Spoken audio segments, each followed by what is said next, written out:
Евангелие според Јован, 11 глава.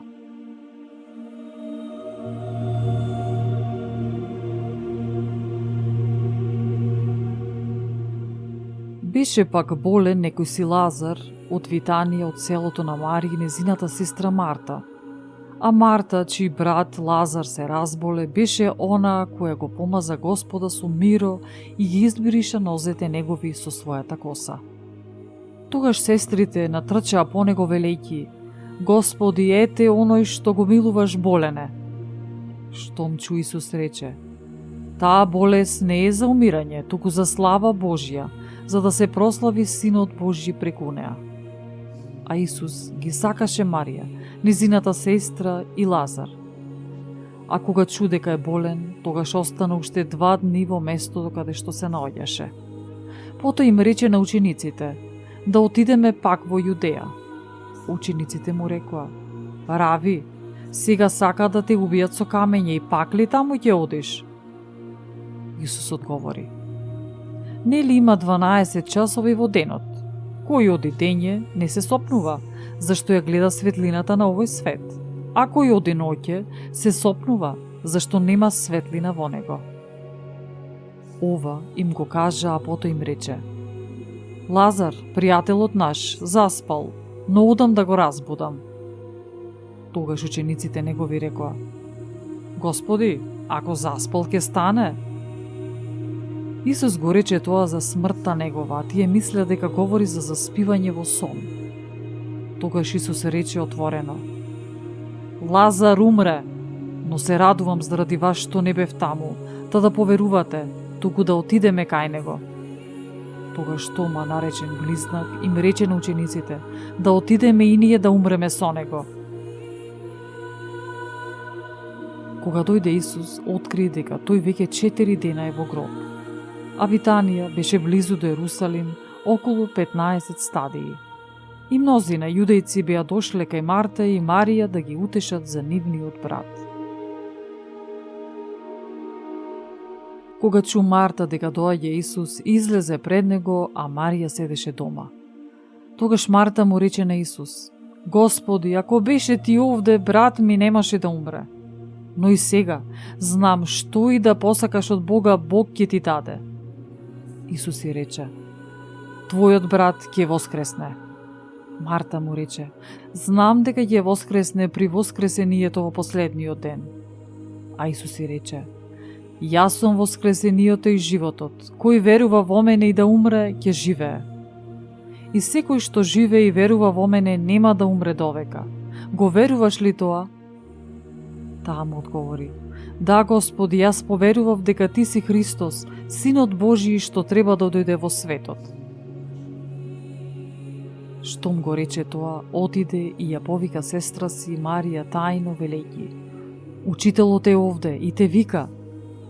Таа кога чу стана бргу и отиде кај него, зашто Исус уште не беше дошол во селото, а стоеше каде што го беше дочекала Марта.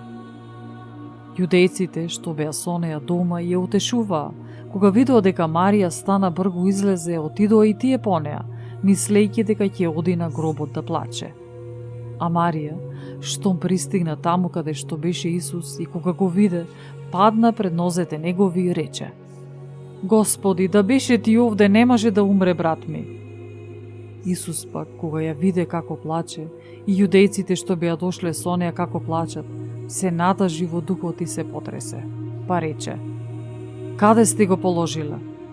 Му рекоа: Господи, дојди и види. Исус просолзи.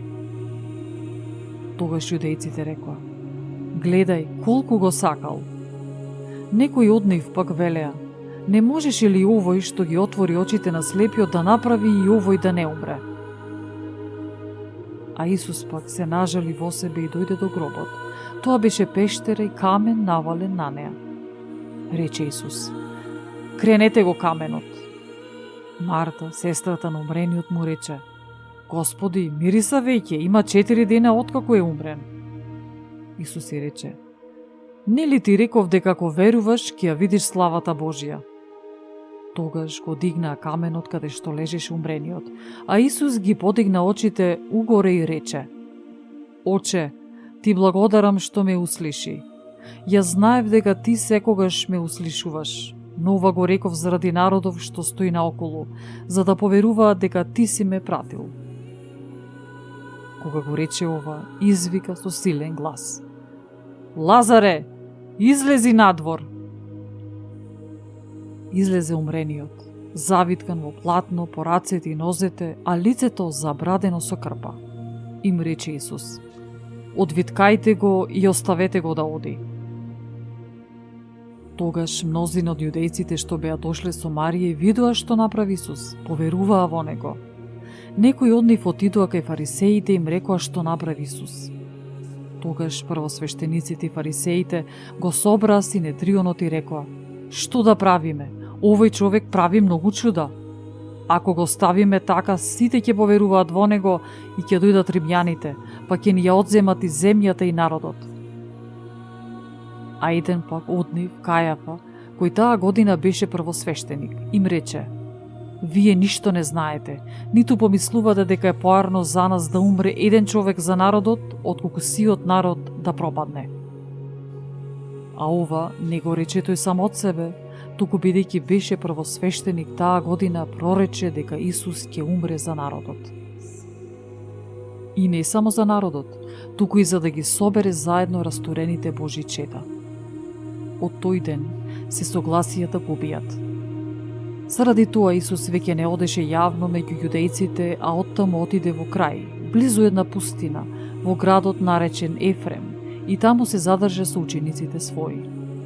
А се наближуваше Пасха јудејска и мнозина од тој крај отидоа во Ерусалим, пред Пасха, за да се очистат. Тогаш го бара Исуса и стоејќи во храмот си разговараа меѓу себе: Што мислите? Нема ли да дојде на празникот? А првосвештениците и фарисеите беа веќе издале заповед, ако некој дознае каде е, да јави, за да го фатат.